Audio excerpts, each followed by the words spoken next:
In today's video, I'm going to teach you how to permanently close your Todoist account. Before we jump in, remember that closing your account is permanent. That means your tasks, projects, comments, and any other data associated with this account will be removed. If there's anything you might need later, such as important project notes or long-term task lists, take a moment to export or copy that information somewhere safe before you continue.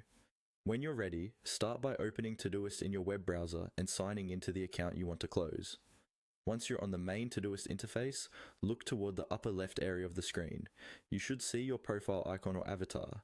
Click on your profile. This opens a small menu where you can manage your personal settings and account-related options. From that profile menu, click on the option labeled Settings. This will open the full settings panel for your account. Settings is where you control things like your profile details, notification preferences, and subscription, but it's also where you'll find the option to delete your account. Inside the settings panel, look for the section related to your account.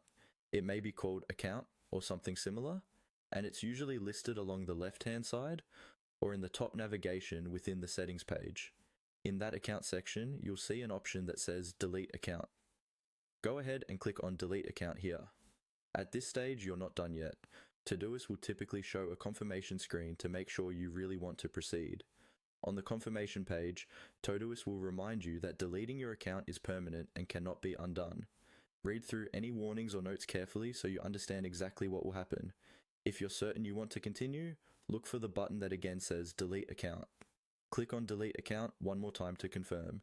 Depending on your security settings, you may be asked to verify your identity, for example by entering your password or confirming through email. Simply follow whatever prompts appear on the screen. Once you've confirmed, Todoist will begin the process of permanently closing your account and you'll be logged out. After this point, you will no longer be able to access your projects or tasks with this account. So make sure you've completed all the previous steps carefully before hitting that final delete button.